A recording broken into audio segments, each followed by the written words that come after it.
नमस्कार, आप देख रहे हैं उत्तराखंड का नंबर 1 लोकप्रिय डिजिटल न्यूज चैनल पहाड़ टीवी और मैं हूं आपके साथ स्मिता पटवाल। चलिए रुक करेंगे उत्तराखंड की तमाम बड़ी खबरों का, लेकिन उससे पहले एक नजर आज की हेडलाइंस पर। उत्तराखंड महिला कांग्रेस अध्यक्ष सरिता आर्य ने ज्वाइन की बीजेपी, कांग्रेस को बताया महिला विरोधी। कार्यकर्ताओं ने अपने ही मंत्री यतीश्वरानंद पर लगाया अवैध खनन का आरोप, दूसरे को टिकट देने की मांग। हरीश रावत का बड़ा बयान, कहा अगर हरक सिंह मान लेंगे कांग्रेस छोड़ने की गलती तो होगा पार्टी में स्वागत। सीएम धामी के परिवारवाद आरोप पर बोले हरक, ये पाप, गुनाह और गलतियां छुपाने की कोशिश। हरक सिंह रावत के समर्थकों ने फाड़े बीजेपी के पोस्टर, पार्टी से दिया इस्तीफा। ऋषिकेश में इंजेक्शन लगाने के बाद युवक की मौत, झोला छाप डॉक्टर फरार। उत्तराखंड के कदावर नेता हरक सिंह रावत को बीजेपी ने मंत्री पद से हटाते हुए पार्टी से बाहर का रास्ता दिखा दिया है। इस दौरान हरक सिंह रावत ने कहा कि बीजेपी ने उनको लेकर जो निर्णय लिया है वो तत्कालीन तौर पर भले ही बुरा लग रहा हो, लेकिन उत्तराखंड के भविष्य और राजनीति के लिए ये बहुत बड़ा कदम है। ईश्वर जो करता है वो अच्छा करता है और इसका परिणाम भी अच्छा ही होगा। हरक सिंह रावत ने कहा कि हर बुराई में अच्छाई तलाशनी चाहिए और वो बीजेपी के इस फैसले को भी इसी रूप में देख रहे हैं। हरक सिंह ने साफ किया कि उनका बीजेपी से जाने का कोई इरादा नहीं था, लेकिन बीजेपी से ना जाने कहां चूक हो गई। हालांकि उन्होंने इशारों ही इशारों में अपनी नाराजगी की बात को स्वीकार भी किया। कहां से आएगी ऐसी बुद्धि, आएगी तो कहां से आ जाएगी? तो इसलिए आप कांग्रेस में शामिल नहीं, मैं इसलिए नहीं सम्मिलित हो रहा हूँ। इन्होंने निकाल दिया तो क्या करूंगा मैं? घर तो बैठने वाला व्यक्ति नहीं हूँ, मैं तो कफन बांध के राजनीति करता हूँ। तो अब आपका भविष्य क्या होगा सर? क्या है? मुझे कोई भविष्य नहीं चाहिए, मुझे उत्तराखंड का भविष्य चाहिए। क्या मुझे कोई अपना भविष्य, उत्तराखंड का भविष्य, कांग्रेस की सरकार आ रही है, पूर्ण बहुमत से आ रही है, और जो नहीं भी आनी थी वो अब आ गई। तो सर किस राजनीतिक पार्टी में आप जा रहे हैं? मैं देखिए कोई दूसरा नहीं, मैं देखिए कांग्रेस के साथ बातचीत होगी, अब करूंगा मैं बातचीत, तो कांग्रेस में जाऊंगा, नहीं तो मैं किसी और राजनीतिक दल में नहीं जाऊंगा। बिना सम्मिलित हुए कांग्रेस के लिए काम करूंगा, कोई शर्त नहीं, कोई कुछ नहीं। मैं कांग्रेस की सरकार लाने के लिए काम करूंगा। हरक सिंह रावत को भाजपा से निकाले जाने के बाद अब पूर्व मुख्यमंत्री और कांग्रेस के वरिष्ठ नेता हरीश रावत का बड़ा बयान सामने आया है। हरीश रावत ने कहा है कि अगर हरक सिंह रावत अपनी कांग्रेस छोड़ने की गलती मान लेते हैं तो हम पार्टी में उनका स्वागत करने के लिए तैयार हैं। उन्होंने कहा कि हरक सिंह अभी कांग्रेस पार्टी में शामिल नहीं हुए हैं, कई मुद्दों पर विचार करने के बाद पार्टी कोई निर्णय लेगी। उल्लेखनीय है कि हरक सिंह रावत के कांग्रेस में शामिल होने की खबरें राजनीतिक गलियारों में तैर रही है। वहीं इस बीच हरीश रावत का बयान सामने आया है, जिसके बाद अब ये देखना दिलचस्प होगा कि हरक सिंह रावत अपनी गलती मानेंगे या नहीं। मैं इस विषय में कोई टिप्पणी नहीं करना चाहूँगा, क्योंकि मुझे इस विषय में कुछ मालूम नहीं है। न हरक सिंह जी ने कुछ कहा है, अभी उन्होंने कांग्रेस पार्टी ज्वाइन नहीं की है और न मुझे उन्होंने ज्वाइन करना चाहते हैं इसकी जानकारी है। यदि कोई काम करना चाह रहा है तो किसी के हाथ कोई पार्टी बांधती है, हजारों लाखों लोग करते हैं, उसमें कोई टिप्पणी करने जैसी कोई बात है ही नहीं। आप स्वागत करेंगे सर उनका पार्टी के अंदर? क्योंकि मुझे यहाँ जहाँ तक याद है आपने बयान दिया था। देखिए, जब तक कोई व्यक्ति पार्टी में आवेदन नहीं कर रहा है और पार्टी के स्तर पर मुझसे पूछा नहीं जा रहा, मैं इस पर कुछ नहीं कह सकता। हाँ, मैं एक बात जानता हूँ कि पार्टी जो भी निर्णय करेगी सभी चीज़ों को ध्यान में रख करके करेगी। लोगों में क्या प्रतिक्रिया है, समाज में, राज्य में क्या प्रतिक्रिया है, उसके क्या परिणाम होंगे, सब चीज़ों को विचार करके निर्णय करेंगे। सर आखिरी सवाल आपसे, आपने ये कहा था कुछ दिनों पहले की बात है कि अगर वो अपनी गलती मान लें, उत्तराखंड के लिए उन्होंने जो कुछ गलत किया, कांग्रेस के लिए गलत किया, ये बात सार्वजनिक तौर पे मान ले तो आने के लिए स्वागत है उनका। मैं ENI के याद दिलाने के लिए बहुत धन्यवाद करता हूँ और मैं आज भी अपने बयान पर कायम हूँ। भाजपा ने हरक सिंह रावत का डैमेज कंट्रोल उत्तराखंड महिला कांग्रेस अध्यक्ष सरिता आर्य से किया है। भाजपा ने कांग्रेस को झटका देते हुए सरिता आर्य को पार्टी की सदस्यता दिलाई।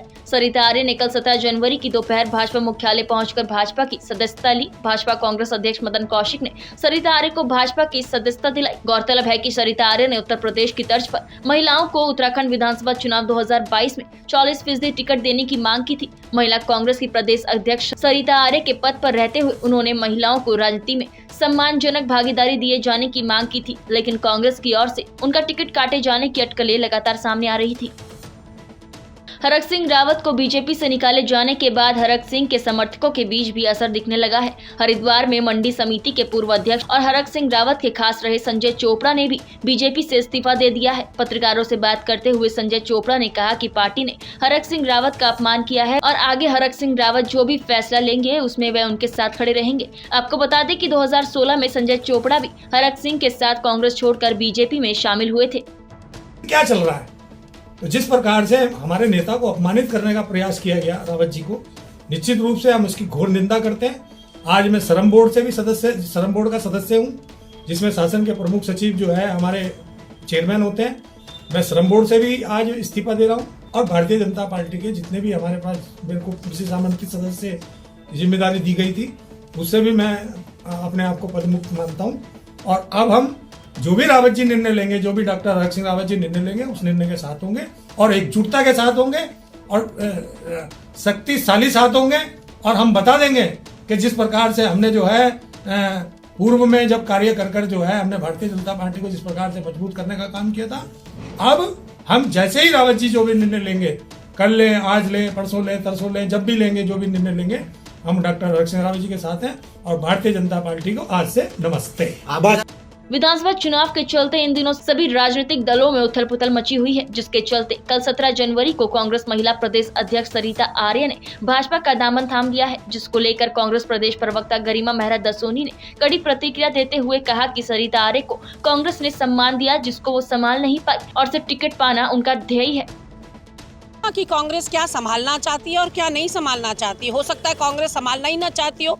जो व्यक्ति सालों साल के सम्मान को अनदेखा कर दे, दरकिनार कर दे और उसको अपना अपमान बताए। आप नगर पालिका चेयरमैन बनते हैं, आप 12 में विधायक चुनकर आते हैं, 17 में फिर आप ही टिकट लेते हैं, तो क्या जीवन भर का पट्टा कांग्रेस पार्टी का लिखा लिया था कि आपको हर बार टिकट कांग्रेस पार्टी देगी और टिकट ही आपको पाना आपका एकमात्र ध्येय या मकसद है लाइफ में? अंतिम सीढ़ी राजनीति की आपने उसी को समझ लिया है। पार्टी की सेवा कुछ नहीं होती, पार्टी के प्रति प्यार या सम्मान कोई बात आपके लिए मायने नहीं रखती। ये बगावती सुर अगर उस महिला के हों जो सालों साल संघर्ष करे, उसके बाद भी उसको कोई सम्मान हासिल ना हो या कोई पद हासिल ना हो, उसके सुर बगावती हो तो समझ में आता है। लेकिन एक ऐसी महिला जो 7 साल से प्रदेश अध्यक्षा के पद पर हो महिला कांग्रेस के, और मुझे लगता है जहां दीदी पहुंची वहां कई महिलाओं का सपना ही रह जाता है पहुंचना, और बहुत कुछ पार्टी ने दिया है। अगर वो सारा दरकिनार करके आपको वर्तमान देखना है या अपना भविष्य सुधारने में लगना है, तो फिर मुझे लगता है ऐसे बहुत से अपकमिंग स्टार्स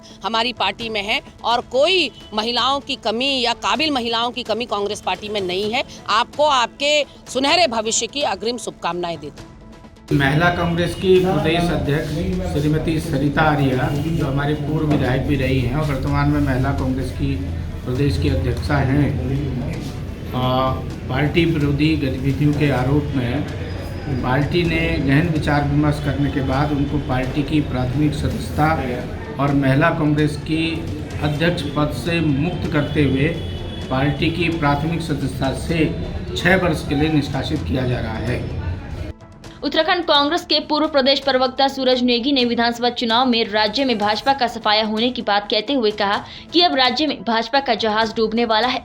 धीरे धीरे लोग भाजपा से पलायन करने लगे हैं। उन्होंने कहा कि भाजपा में हिटलरशाही राजनीति का अंत होने वाला है। साथ ही जन अपेक्षाओं पर भी भाजपा खरी नहीं उतरी है। उन्होंने कहा कि जनता राज्य में अब कांग्रेस के नेतृत्व में नई सरकार लाने का मन बना चुकी है, जिससे अब भाजपा में खलबली मचना शुरू हो गई है। अब इस समय जो है प्रदेश में 2022 के चुनाव के लिए कांग्रेस की एक प्रकार से सुनामी चल रही है और भारतीय जनता पार्टी जो है पिछले 5 सालों में कुछ खास राज्य में नहीं कर पाई। इनका डबल इंजन भी पूरी तरह से फेल हो गया है। फेल ऐसा हो गया कि वो इंजन ऐसे लगता है कि जैसे कबाड़ टाइप की है। वो सिर्फ जो है उत्तराखंड में 3 मुख्यमंत्रियों को ढोने के लिए जो है राज्य से डबल इंजन की जो है मांग जो है भारत के प्रधानमंत्री मोदी जी ने की थी और जनता ने बड़ी आस और उम्मीद के साथ जो है डबल इंजन की जो है सरकार जो उत्तराखंड में दी थी। लेकिन जनता ने ये नहीं जाना कि इसमें जो है 3 मुख्यमंत्रियों को ढोया जाएगा, इसमें बेरोजगारों को नहीं ढोया जाएगा, इसमें किसानों को नहीं ढोया जाएगा, इसमें जनता की समस्याओं को नहीं ढोया जाएगा। तो आज जो है जिस प्रकार का वातावरण बन गया है, ये काफ़ी पहले 5-6 महीने पहले से ऐसा लग रहा था कि उत्तराखंड में अब जो है जनता परिवर्तन का बहुत ज़बरदस्त मन बना चुकी है और भारतीय जनता पार्टी के कई नेताओं को ये लग चुका है, इसलिए वो समय रहते हुए बाहर निकलना चाह रहे थे, लेकिन उनको निकलने का मौका नहीं मिल पा रहा था। अब जो है उन्होंने भाजपा से मुक्ति पा ली है, तो हो सकता है हमारे हाईकमान से बातचीत चल रही है और पार्टी हाईकमान के निर्णय के बाद जो है जैसे भी निर्णय उनके ऊपर लिया जाएगा, अगर उनको पार्टी में लेते हैं तो उन सबका जो है स्वागत राज्य भर की कांग्रेस करेगी। विधानसभा चुनाव के नामांकन की तारीख जैसे जैसे नजदीक आ रही है, वैसे वैसे ही राजनीतिक दलों की चिंताएं बढ़ती जा रही हैं। कांग्रेस और भाजपा उत्तराखंड के बड़े राजनीतिक दल हैं और सबसे ज्यादा मुसीबत भी इन्हीं दलों के सामने है, क्योंकि उत्तराखंड में 70 विधानसभा सीटों के लिए उम्मीदवारों की फौज दोनों दलों के लिए परेशानी का सबब बनी हुई है। तमाम बड़े नेता इधर से उधर जा रहे हैं, जिसको लेकर आम आदमी पार्टी ने तंज कसते हुए कहा कि बड़े दलों ने हमेशा कार्यकर्ताओं का शोषण किया है। चुनाव के समय बाहरी नेताओं को टिकट देने की परंपरा भाजपा और कांग्रेस में रही है, इसलिए इस बार जनता दोनों बड़े दलों को सबक सिखाएगी और राज्य में आम आदमी पार्टी की सरकार बनेगी। दुर्भाग्यपूर्ण है कि ये लोग सत्ता के लोभी लोग हैं, 5 साल पूरी मलाई खाते हैं। ये पहली बार नहीं हो रहा है, जब कांग्रेस में थे तो बड़ा दम घुट रहा था, कांग्रेस में भाजपा में आ गए, राष्ट्रवादी विचारधारा में आ गए। अब जब पूरे 5 साल बीत गए तो अब दम घुट रहा था, अब कांग्रेस में जाने की तैयारी कर रहे हैं। सबसे बड़ा दुर्भाग्य ये रहता है कि जो कार्यकर्ता जमीनी रूप से काम कर रहा होता है पार्टी के लिए और उम्मीद पे होता है कि हाँ उसे मौका मिलेगा, वो आज अपने आप को हाशिए पे महसूस करता है। बहुत ही दुर्भाग्यपूर्ण है। इस प्रकार की राजनीति की हम निंदा करते हैं और डोईवाला विधानसभा की अगर हम बात करें, जिस प्रकार की अटकलें लगाई जा रही हैं, तो निश्चित रूप से यहाँ पर जनता उनको जवाब जरूर देगी। इस दल बदल की राजनीति को उत्तराखंड के अंदर डोईवाला विधानसभा में कोई स्थान नहीं मिलेगा, कोई स्वीकार नहीं करेगा। उत्तराखंड बीजेपी में टिकट को लेकर रस्साकसी जारी है। विभिन्न क्षेत्रों से पार्टी के कई दावेदार टिकट मांग रहे हैं, लेकिन कल 17 जनवरी को बीजेपी कार्यालय में एक ऐसा घटनाक्रम देखने को मिला जिससे पार्टी असहज सी दिखाई दी। दरअसल पार्टी कार्यालय में ही कई कार्यकर्ताओं ने बीजेपी के झंडे लेकर अपने ही सरकार के मंत्री पर अवैध खनन कराने का आरोप लगा दिया, साथ ही उनका टिकट काटने की मांग कर डाली। बता दें कि हरिद्वार जिले में हरिद्वार ग्रामीण विधानसभा सीट पर बीजेपी विधायक और कैबिनेट मंत्री स्वामी यतीश्वरानंद पर कांग्रेस तो गंभीर आरोप लगाती रही है, लेकिन अब पार्टी के ही कार्यकर्ताओं ने भी अपनी सरकार के इस मंत्री पर अवैध खनन का आरोप लगाते हुए उनका टिकट काटने की मांग की है। दरअसल सोमवार को सुबह पार्टी दफ्तर में कई लोग पहुंचे, जिन्होंने खुद को पार्टी का कार्यकर्ता बताया और हरिद्वार ग्रामीण से विधायक और सरकार में मंत्री स्वामी यतीश्वरानंद पर अवैध खनन कराने का आरोप लगाया। बीजेपी कार्यकर्ताओं ने कहा कि वो सालों से पार्टी के लिए कार्य कर रहे हैं और बीजेपी को हरिद्वार ग्रामीण में जिताते रहे हैं, लेकिन लंबे समय से यतीश्वरानंद उनके क्षेत्र के विधायक हैं, उसके बावजूद उनकी तरफ से विकास कार्य नहीं किए जा रहे हैं, उल्टा उनके क्षेत्र में अवैध खनन करवाया जा रहा है। इसी को लेकर पार्टी के कार्यकर्ताओं ने बीजेपी दफ्तर में स्वामी यतीश्वरानंद का टिकट काटने की मांग की और क्षेत्रीय व्यक्ति को ही टिकट देने की बात रखी। विधानसभा चुनाव नजदीक आते ही सबसे हॉट सीट माने जाने वाली भीमताल विधानसभा से जिला पंचायत सदस्य और भीमताल विधानसभा से निर्दलीय प्रत्याशी लाखन सिंह नेगी ने कहा कि हमारी team door to door campaigning कर रही है और 5 लोगों के साथ घर घर पहुंच रही है। पिछले 10-15 सालों में जो रामगढ़ ब्लॉक में विकास कार्य हुए हैं, उन कार्य को देखते हुए भीमताल विधानसभा का भी उसी तर्ज पर विकास किया जाएगा। आपको बता दें कि पिछले कुछ दिनों में भीमताल विधानसभा लाखन सिंह नेगी ने युवा एकता मंच बनाकर भीमताल विधानसभा में अपनी ताकत दिखाई थी। ताकि बीच में कोविड नियमावली जो आई है, गाइडलाइन आई है, उसके पालन करते हुए हम पाँच लोग डोर टू डोर जा रहे हैं और लोगों को अपनी जो कार्यशैली है, जो विकासखंड रामगढ़ में हमने कार्य किए पिछले 10-15 सालों से, उन विकास कार्यों को हम गिना रहे हैं कि आदर्श जो हमारा जो ब्लॉक है रामगढ़, आज नैनीताल जिले में नंबर 1 में हमारा ब्लॉक है, तो हम इस विधानसभा को भी इसी कार्यशैली से आने वाले समय में राज्य में आदर्श विधानसभा बनवाएंगे। देखिए, भारतीय जनता पार्टी में मैं 17-18 साल मैंने सेवा की, तन मन धन से सेवा की। रामगढ़ ब्लॉक एक तरफा कांग्रेस का गढ़ हुआ करता था, वहाँ पर हमने भाजपा को मजबूत स्थिति में, एक तरफा आज भाजपा का गढ़ हुआ। कुछ नेताओं के उसमें कांग्रेस से भाजपा में लाकर उनको पंचायती चुनाव में टिकट देकर मुझे टिकट नहीं दिया गया। मैं निर्दलीय ब्लॉक प्रमुख सीट में और जिला पंचायत की सीट में मैंने निर्दलीय जनता के आशीर्वाद से विजय हासिल करी। विधानसभा चुनाव को लेकर खानपुर के लंडोरा में पुलिस ने फ्लैग मार्च निकाला, जिसमें अर्धसैनिक बल फोर्स, स्थानीय पुलिस को शामिल किया गया। इस दौरान पुलिस ने जनता को आदर्श आचार संहिता और कोविड गाइडलाइन का पालन करने की हिदायत दी। दूसरी ओर कस्बे की सड़कों पर पुलिस की टुकड़ियों को देखकर लोगों ने अपने आप को सुरक्षित समझा। विधानसभा क्षेत्र में आज प्रातः से फ्लैग मार्च किया जा रहा है अर्धसैनिक बलों के साथ। इसमें हमने मंगलौर, गाधारौना, मुडलाना और अब कस्बा लंडोरा में CRP, ITBP के साथ हम लोग फ्लैग मार्च कर रहे हैं।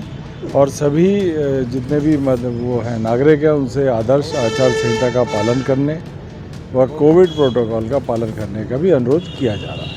पुलिस किस तरह समझा रहे हैं सर आने वाले चुनाव को लेकर लोगों को? पुलिस ने जितनी भी गाइडलाइन जो है केंद्रीय निर्वाचन आयोग के द्वारा जारी की गई है उसके संबंधों में अवगत कराया जा रहा है।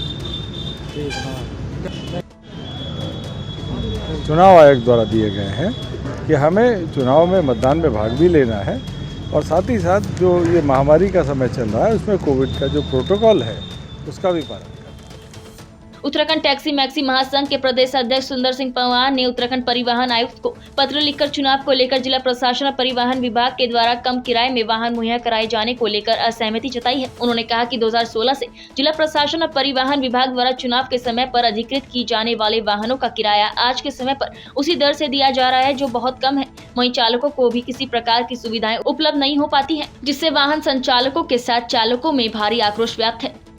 आज ट्रांसपोर्ट सेक्रेटरी साहब डॉक्टर रंजीत सिन्हा जी को एक पत्र भेजा है और साथ में मैंने कॉपी चुनाव आयुक्त को भी भेजा है कि आप लोग जो हमारे ट्रांसपोर्टरों का शोषण करते हैं, जो कि हमारा रेट जो है ये उत्तर प्रदेश के समय से चलता आ रहा है और उसमें कोई वृद्धि नहीं हुई।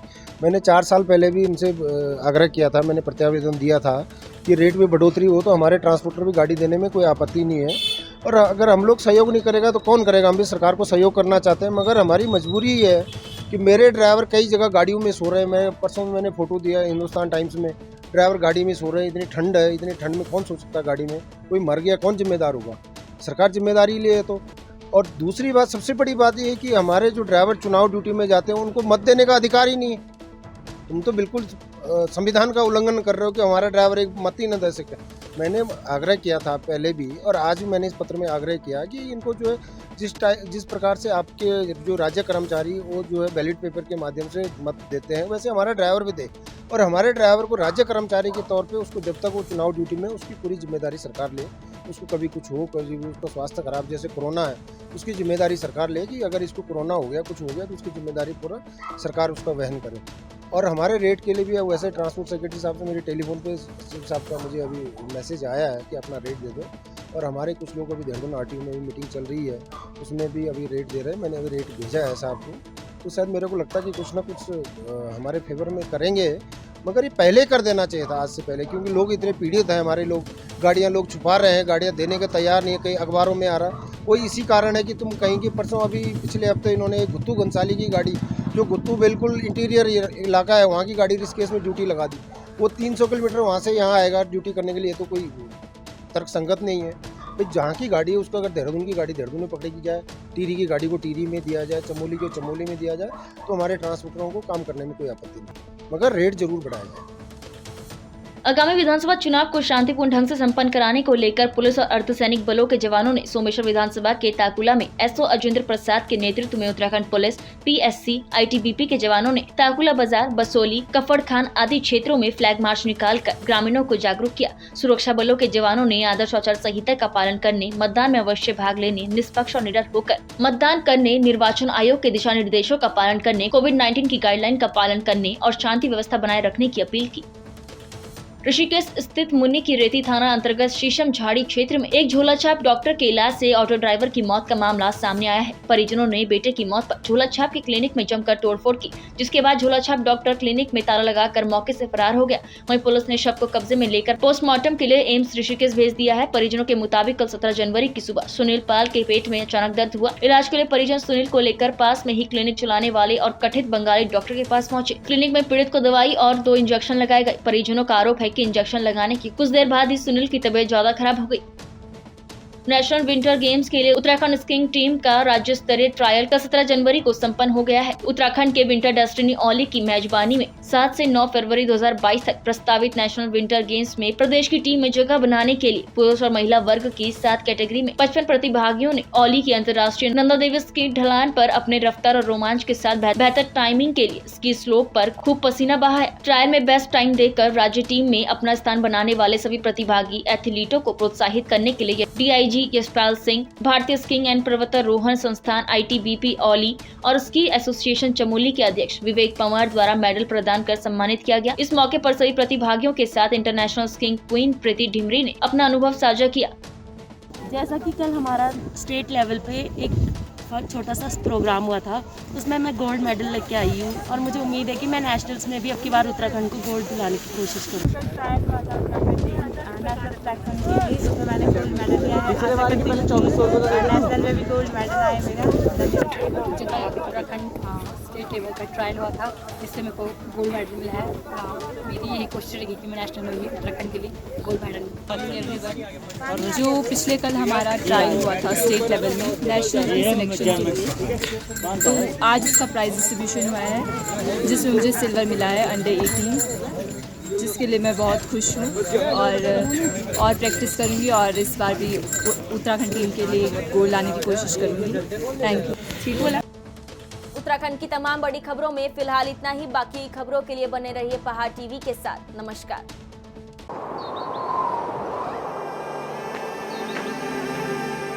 है बेखौफ उम्मीद का रंग।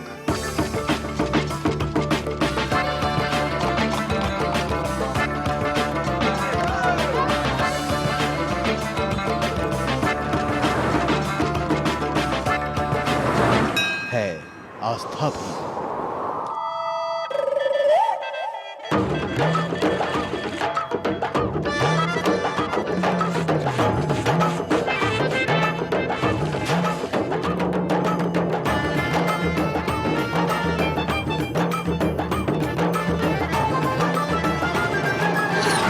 ये है मेरा उत्तराखंड।